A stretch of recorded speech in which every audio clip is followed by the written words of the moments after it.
My boyfriend's mom called me an educated peasant in the bathroom after I defended public schools at their family dinner. When I finally opened up to him about what I heard, he laughed coldly and said, "You embarrassed my family." I stayed silent. That was 3 months ago. This morning, he was standing outside my apartment in tears. My boyfriend was born into third-generational wealth. Meanwhile, I grew up in Tent City on Skid Row. I still don't know who my parents are or what they look like, but with the help of a few right turns in life, I managed to work my way up at a door-to-door sales job and rent my first apartment. My boyfriend was actually the first one to approach me in my local Starbucks. He smelled like Tom Ford cologne, wore an expensive suit, gold watch, very put together. I honestly expected us not to get along, because of how obviously different our backgrounds were. But we yapped for almost an hour straight, and he even made me laugh. Not the forced smile laugh, but a real wholesome one. After that, we went on more dates, and I slowly found myself falling in love. I tried to savor every moment we shared, because I assumed when I told him about my upbringing and my lack of formal education, he would instantly turn his nose. But he didn't. Wow, so you really worked your way up. You know, that's really impressive. I didn't detect any hint of untruthfulness or entitlement in his voice. Instantly, my walls went down. I was ready to marry that man. From there, I started accepting his invites to his lavish parties and high society events. It was like a whole new world. Parents were genuinely stressing about whether they should pay for their kids to attend Yale or Harvard. Others were discussing the pros and cons of going to Santorini or the Canary Islands for summer. I knew that none of them would even be able to fathom the fact that I practically spent my entire childhood daydreaming about having enough food to eat, debating whether I should skip lunch or if I should skip dinner. Needless to say, I had no contribution to their discussions, until the topic of politics came up. There was a very heated conversation going on at the other end of the table. Suddenly, the woman very loudly exclaimed, "Ugh, public schools shouldn't even exist. If you can't afford real education, then I don't see why you should even be allowed to be part of society." And instead of anyone calling her out on her BS, they started nodding their heads like it was the most reasonable opinion in the world, like it was something they had discussed hundreds of times before. I just bit my tongue. But then my boyfriend's mom said, "Right, like if you can't afford food, maybe that's nature's way of saying you shouldn't be here." I took a deep breath and said, "I mean, these are all great points, but don't you think some people just need extra help getting back on their feet?" The entire table went silent. I even heard a few audible gasps. My boyfriend looked wide-eyed and extremely shocked. I twirled my peas around my plate with my fork. "But I mean still, the poor should be kissing our feet and thanking us for all we do for them," I said, trying to save myself from being noticed as an outsider. Everyone immediately broke back into clamor about how much they hated anyone who wasn't them. I really thought it was a good save, until I excused myself to the bathroom and closed the stall door. That's when my boyfriend's mother and sister walked in. "Did you hear what William's girlfriend said?" "Ugh, don't get me started," his mom replied. "He had warned us that she was from the gutter, but I didn't know she was an educated peasant too. I hope he realizes that she's nothing but a poverty project soon and dumps her." I stopped listening after that. I still don't know if they knew I was in the stall, but I was humiliated. As soon as they left, I called for an Uber home. The last thing I wanted was to face his family again, but I didn't break up with my boyfriend. In fact, I never told William about what I'd heard, because he made me think that he loved me. So now I was going to make him think that I still loved him. If you enjoyed this story up to this point, please like, comment, and subscribe. It helps a lot, especially because I'm a small YouTuber. Back to the video. From there, I showed up to every single event. I learned everything I could about networking and the ropes of high society. Soon I became the #1 seller of my door-to-door sales job and was on track to earning 6 figures a year. I was making the company so much money that they even planned an event just to honor me. Nothing as lavish as the ones my boyfriend attended, but still a pretty big deal. So I invited William and insisted that his entire family come. I also may have lied about it being a red carpet and black tie event. The feeling of me getting on stage was exhilarating, and made even better by the fact that whenever I looked over at my boyfriend and his family, they looked disgusted. They spent the entire evening fake smiling and whispering to each other. I was on the way home when I got the call. My boyfriend had broken up with me. His excuse? Things just weren't the same anymore. I laughed, and our conversation only lasted 2 minutes. I was satisfied that I had made the most of the situation, and was ready to leave it in the past. But apparently, William was not, because he never expected me to be completely fine with him leaving. And it wasn't long before he taught me exactly what secrets rich people are hiding. 3 days after our breakup, I started noticing strange things. First, my work email was flooded with spam, thousands of messages that crashed my inbox. Then my personal email too. I had to create new accounts for both. Next, my phone started getting calls from random numbers at all hours. When I'd answer, there would be silence or sometimes just breathing on the other end. I didn't immediately connect these annoyances to William. It wasn't until I got home one evening and found my apartment door slightly ajar that I started to worry. Nothing was missing, but things were moved around, just enough to notice. My toothbrush was on the wrong side of the sink. My books were rearranged on the shelf. The photo I kept of my favorite social worker from childhood was face down. I called my landlord first thing the next morning to ask if anyone had been given access to my apartment. He swore no one had requested entry. I changed my locks that day, paying out of pocket since the landlord insisted there hadn't been a break-in. That weekend, I was grocery shopping when I ran into Rebecca, one of William's cousins. She'd always been a little nicer than the rest of his family, occasionally making actual conversation with me at events. She looked surprised to see me. "Oh, hi there," she said, clearly uncomfortable. "I heard about you and William. I'm sorry it didn't work out." I shrugged. "These things happen." She hesitated, then lowered her voice. "Look, I probably shouldn't tell you this, but William's been saying some things about you. Weird things." My stomach dropped. "What kind of things?" "He's telling everyone you're unstable, that you've been harassing him since the breakup, that you're obsessed with his family's money and threatened to make up stories worries about them if he left you. She looked around nervously. He showed people texts from you that were pretty disturbing. What texts? I haven't texted him at all since we broke up. Rebecca looked confused. Really? He showed everyone these long, rambling messages, threatening to expose family secrets or something. I pulled out my phone and showed her my text history with William. The last message was from him, saying, "Take care of yourself," after our breakup call. Nothing from me. That's strange, Rebecca said. The texts he showed us came from your number. I felt sick. Someone was sending texts pretending to be me. And the family secrets thing. I didn't even know any family secrets. What was William playing at? I thanked Rebecca for the warning and finished my shopping in a daze. When I got home, I checked all my social media accounts. Everything seemed normal until I looked at my Facebook page from a friend's account. There were posts I hadn't made. Weird, rambling statuses about wealth inequality and eating the rich. Posts tagging William's family members with vague accusations. I immediately changed all my passwords and set up two-factor authentication. I deleted the fake posts and locked down my privacy settings. Then I called my cell provider to see if anyone could be spoofing my number. They weren't very helpful, but suggested I change my number as a precaution. The next day at work, my boss called me into his office. He looked uncomfortable, fidgeting with a pen on his desk. "We've received some concerning information," he started. "A complaint about your conduct outside of work hours." I felt my heart rate spike. "What complaint?" He slid a printout across the desk. It was an email from an anonymous source claiming I was using company resources to stalk a former boyfriend and his family, that I was mentally unstable and potentially dangerous. There were screenshots of those fake Facebook posts attached. "This isn't true," I said, my voice steady despite my racing heart. "Someone is trying to sabotage me. I can prove those posts weren't from me." My boss looked relieved. "I didn't think it sounded like you, but we had to take it seriously." I spent my lunch break documenting everything that had happened since the breakup. The spam emails, the strange calls, the apartment intrusion, the fake social media posts. I wasn't sure what William was trying to accomplish, but it was starting to affect my life in real ways. That evening, I got a call from an unknown number. Against my better judgment, I answered it. "Hello? You should have just walked away." It was William's voice, cold and unfamiliar. "What are you talking about? You embarrassed my family, made us look foolish in front of your colleagues." He said the word like he was talking about cockroaches. "Now you're spreading lies about us." "I haven't said anything about your family to anyone," I replied, trying to keep my voice calm. "But someone's pretending to be me online and sending fake texts from my number." He laughed, a short, humorless sound. "You really think anyone will believe that? My family has a reputation to protect. We take care of problems before they become public. Are you threatening me? I'm giving you a friendly warning. Stop whatever game you're playing or things will get worse for you." He hung up before I could respond. I immediately recorded everything I could remember about the conversation in my notes app. Then I called Joshua, a guy from work who used to be a tech support specialist. I explained the situation without mentioning William's name, just saying an ex was harassing me. "Sounds like you've got a stalker situation," Joshua said. "You need to document everything, and you might want to consider getting a cheap security camera for your apartment." I took his advice and ordered a basic camera system that connected to my phone. It wasn't fancy, but it would at least tell me if someone was entering my apartment when I wasn't there. The next morning, I woke up to find my car had been keyed overnight. Long, deep scratches ran down both sides. The word liar was carved into the hood. I took pictures and filed a police report, but without witnesses or security footage, there wasn't much they could do. I was starting to feel like I was in some kind of psychological thriller. William had seemed so normal, so kind during our relationship. How had I missed this side of him? Or had the breakup triggered something? Either way, I needed to protect myself. I started varying my routines, taking different routes to work, shopping at different stores, even changing up the times I'd leave my apartment. I kept detailed records of every strange occurrence. I set up the security cameras in my apartment and checked the footage obsessively. A week went by with no new incidents. I started to relax a little, thinking maybe William had moved on. Then I got a call from my landlord. "I've received a complaint about you," he said, "from several other tenants. They're saying you're having loud arguments in the middle of the night, that you're threatening someone." "That's not true," I said. "I live alone. I'm not having arguments with anyone." "Well, I've got 3 separate complaints. They're saying they can hear you screaming at someone about money and family secrets." I felt a chill run down my spine. "Can you tell me which neighbors complained?" He named 3 apartments, none of which were adjacent to mine. In fact, they were all on different floors. There's no way they could have heard anything from my apartment, even if I had been screaming. "I think someone is trying to cause problems for me," I told him. "I've been having issues with an ex-boyfriend. He might be behind these fake complaints." My landlord sounded skeptical,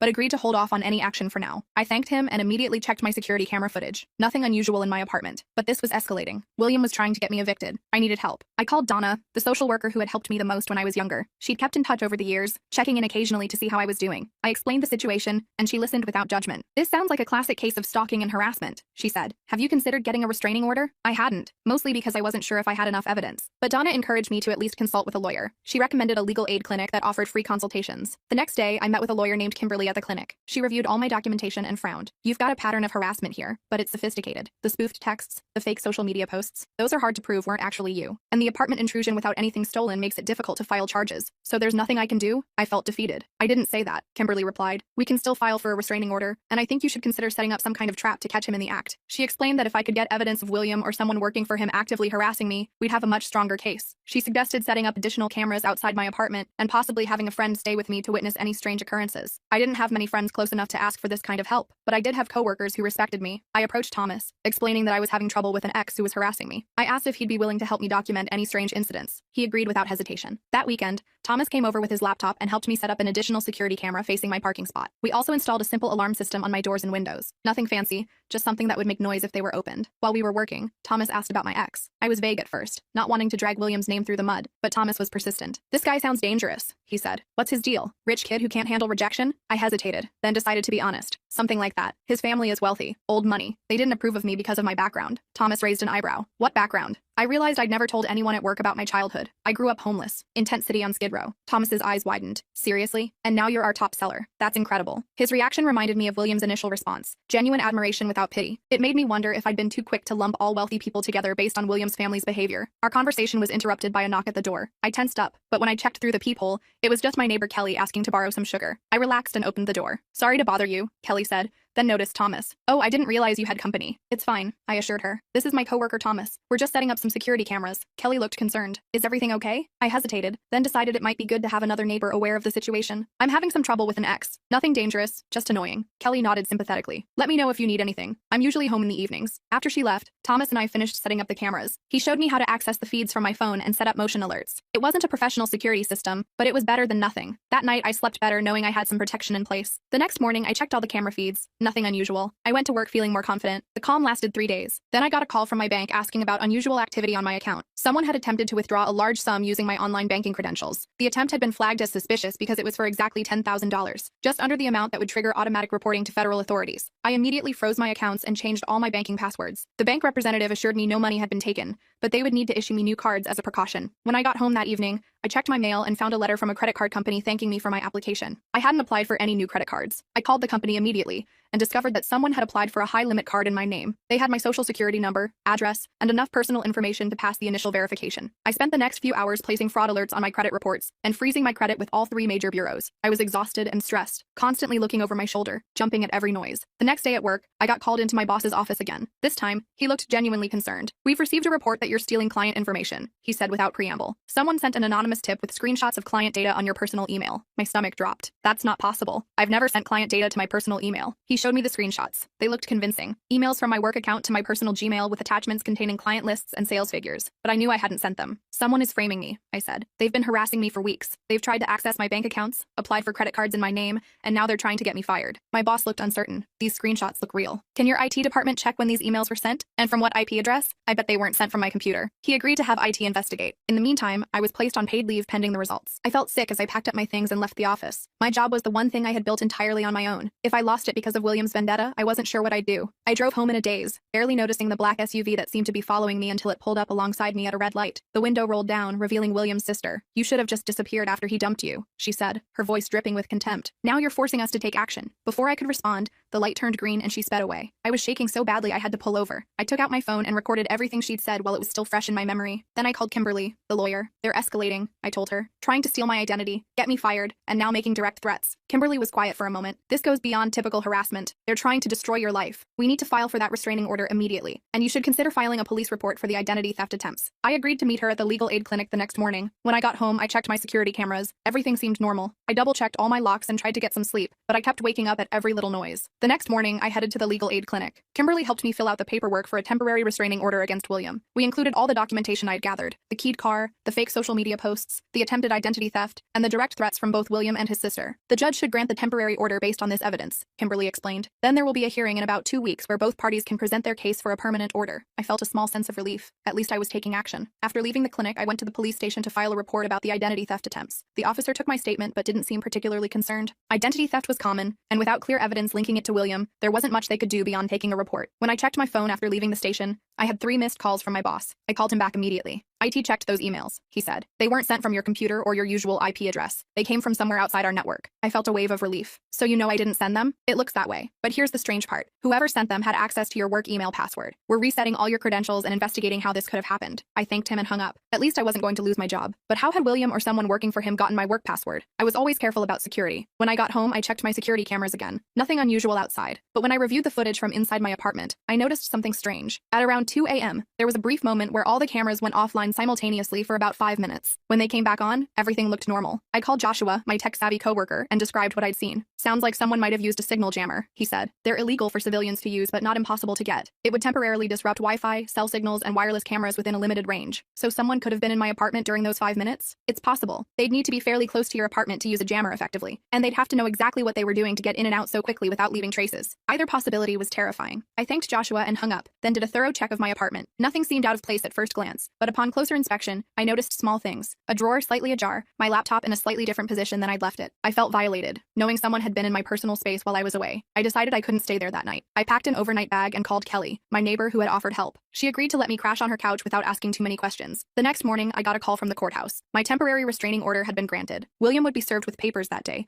ordering him to stay at least 100 yards away from me, my home, and my workplace. He was also prohibited from contacting me directly or through third parties. I felt a small victory, but I knew a piece of paper wouldn't necessarily stop him if he was determined to continue harassing me. Still, it was something. Legal recognition that what was happening to me was wrong and needed to stop. I returned to my apartment to get ready for work, checking all my security cameras first to make sure everything looked normal. As I was getting dressed, my phone buzzed with a text from an unknown number. A restraining order? Really? You have no idea who you're dealing with. I took a screenshot and forwarded it to Kimberly. This was a direct violation of the restraining order, and we needed to document it. At work, things were tense. Word had gotten around about my temporary leave and the investigation. Some coworkers were supportive, but others seemed wary, like they weren't sure what to believe. I tried to focus on my job, but it was hard to concentrate knowing that William was escalating his harassment. During my lunch break, I got a call from Kimberly. The hearing for the permanent restraining order is set for next Friday, she told me. But I'm concerned about this text you received. It shows he has no intention of respecting the temporary order. What can we do about it? Document everything. Any violation of the restraining order strengthens our case for the permanent one, and it could potentially lead to criminal charges if he continues. I thanked her and hung up. As I was walking back to my desk, my phone buzzed with an email notification. It was from William's mother, sent to both my personal and work emails, as well as CC'd to several of my coworkers and my boss. The subject line read, "The truth about your star employee." The email itself was a long, detailed account of my background, not just my homelessness, but embellished with claims that I'd been involved in substances and prostitution, that I'd manipulated William, trying to extort money from his family, that I was mentally unstable and dangerous. I felt like I'd been punched in the stomach. My coworkers were already opening the email, their expressions changing as they read it. Some looked at me with confusion, others with disgust. My boss called me into his office immediately. He looked uncomfortable as he showed me the email on his screen. "I assume none of this is true?" he asked. "The part about me growing up homeless is true," I admitted. "The rest is completely fabricated. This woman is the mother of my ex-boyfriend. His family is harassing me because I broke up with him." My boss raised an eyebrow. "You broke up with him? Because he's telling people you became obsessed after he ended things." I pulled out my phone and showed him the text history with William, including his breakup message. He ended it, but I was fine with that. I've been documenting their harassment campaign against me. I just got a temporary restraining order against him yesterday. My boss seemed to believe me, but the damage was already done. The email had gone to everyone in the office. My personal history, though distorted,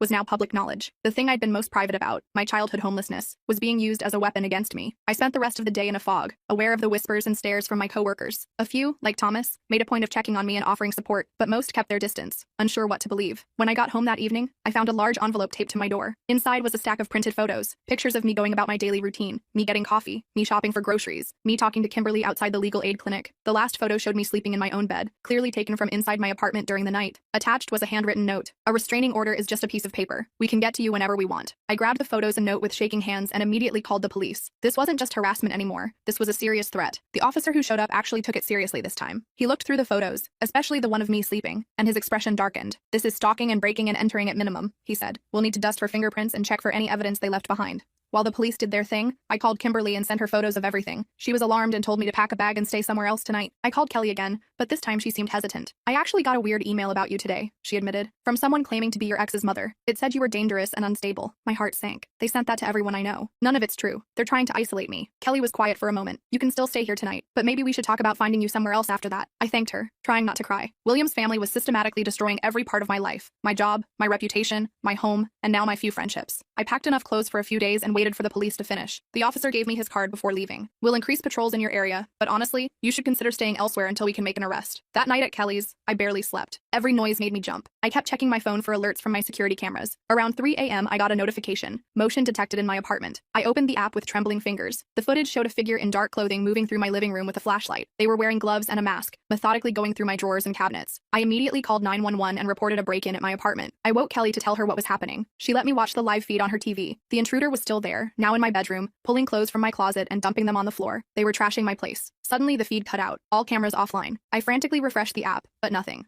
5 minutes later, they came back online. My apartment was a disaster. Furniture overturned, clothes everywhere, even my mattress slashed open. On the wall, written in what looked like red paint, "Leave town or else." The police arrived too late to catch anyone. They took more photos and dusted for prints again, but the intruder had been careful. The officer called me to report they'd found no usable evidence despite the extensive damage and threatening message. "Is there anyone who can help you?" he asked. "Family or friends in another city maybe?" I didn't have family, and my friends were limited to coworkers and neighbors, all of whom had received that email painting me as unstable and dangerous. I felt completely alone. The next morning, I went to work despite everything. I needed normalcy, and I couldn't let William's family win by hiding. My boss called me into his office first thing. "I've been getting calls from clients," he said, looking uncomfortable. "Someone's been contacting them directly, telling them you've been fired for stealing client information and that they should take their business elsewhere." I felt sick. "I haven't contacted any clients." "I know, but the damage is being done. We've lost 3 accounts already." He sighed heavily. "I don't want to do this, but I need to put you on paid leave until the situation resolves, for the company's sake." I understood his position, but it still felt like another victory for William. I cleared out my desk while avoiding eye contact with my coworkers. Thomas stopped me on my way out. "This is bullshit," he said. "Everyone knows you're being set up." I appreciated his support, but everyone clearly didn't include the clients who were pulling their business or my boss who'd just suspended me. I thanked Thomas and headed to my car. As I was driving home, I noticed a black SUV following me, the same one William's sister had been in. I took a detour, driving to the police station instead of my apartment. The SUV didn't follow me into the parking lot. I reported the stalking to the same officer who'd taken my previous reports. He seemed genuinely concerned now. "This is escalating quickly," he said. "Have you considered leaving town for a while, just until we can build a case?" I had nowhere to go and limited funds.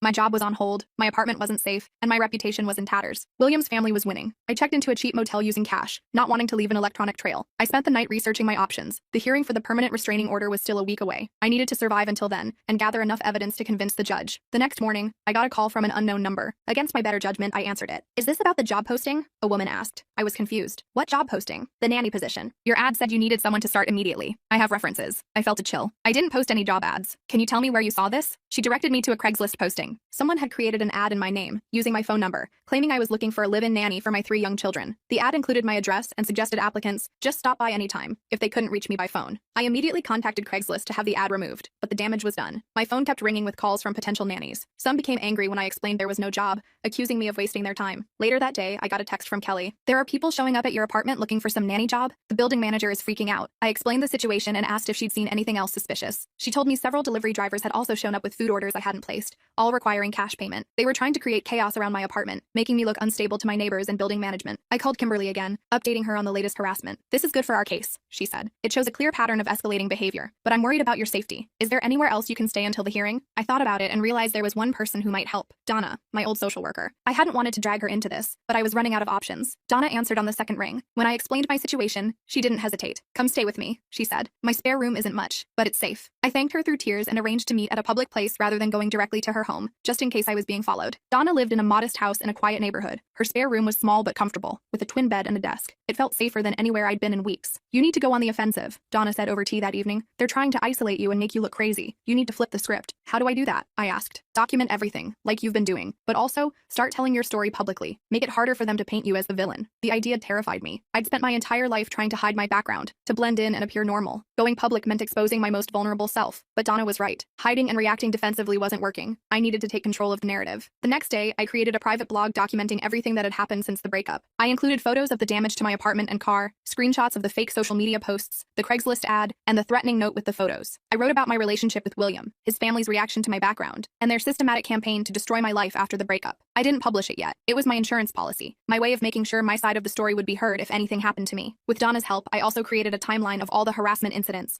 organizing my evidence for the restraining order hearing. We worked on it for hours, making sure everything was clear and well documented. 2 days before the hearing, I got a call from Thomas. "You need to come to the office," he said, his voice urgent. "There's something you should see." I was hesitant to go back after being put on leave, but Thomas insisted it was important. When I arrived, he led me to the IT department where a guy named Timothy was waiting. "I've been looking into how someone accessed your work email," Timothy explained. "They used a program to crack your password, but they made a mistake. They tested their access from an IP address that wasn't masked." He showed me the logs on his screen. "This IP address accessed your account multiple times before the fake emails were sent." I traced it to a home internet account registered to William's father. I felt a surge of hope. "Can you document this for me?" "It's evidence for my restraining order hearing." Timothy nodded. "Already done. And there's more. The company's getting ready to sue whoever's behind this. Those lost client accounts are costing us money." I left the office with printed copies of Timothy's findings and a statement from the IT department confirming I hadn't sent the emails. It was the first solid evidence directly linking William's family to the harassment. The day of the hearing arrived. arrived. I dressed in my most professional outfit and met Kimberly outside the courthouse. William was there with his parents and a lawyer who looked like he charged more per hour than I made in a week. The hearing was tense. William's lawyer painted me as an unstable gold digger who couldn't accept being dumped. He showed the judge the fake texts and social media posts, claiming they proved my obsession with William's family. When it was our turn, Kimberly methodically presented our evidence. The IT department's report proving William's father had accessed my work email. The police reports about the break-ins. The photos of me sleeping in my own bed, clearly taken without my knowledge or consent. The timeline of escalating harassment. William's family looked increasingly uncomfortable as Kimberly laid out the evidence. Their lawyer tried to object several times, but the judge overruled him. The turning point came when Kimberly called Thomas as a witness. He testified about the work events, confirming that William had broken up with me immediately after I'd been honored at my company. He described how I'd remained professional and hadn't discussed William or his family with co-workers until the harassment began. The judge listened carefully to both sides. When the presentations were finished, she looked directly at William. Based on the evidence presented, I'm granting a permanent restraining order against the respondent. Mr. William is ordered to stay at least 500 yards away from the petitioner, her home,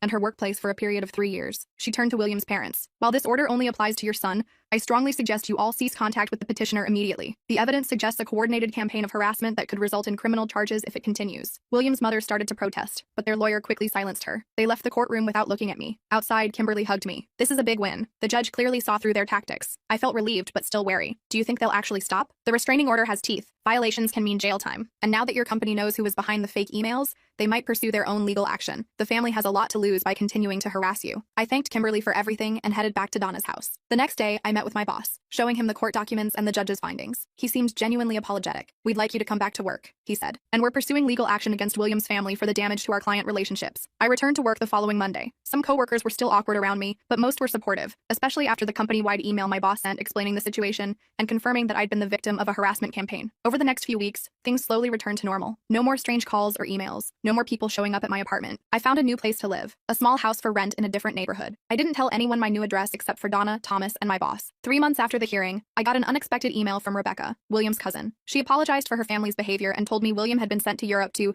manage some family investments, basically exiled until the scandal blew over. His parents are terrified of a lawsuit from your company, she wrote. They've realized they picked the wrong person to mess with. I smiled at that. The homeless girl from Skid Row had stood up to a wealthy family and won, not because I had money or connections, but because I documented everything and refused to be intimidated. I never heard from William or his family again. My company not only took me back but promoted me 6 months later. I used my increased salary to start taking night classes at the local community college.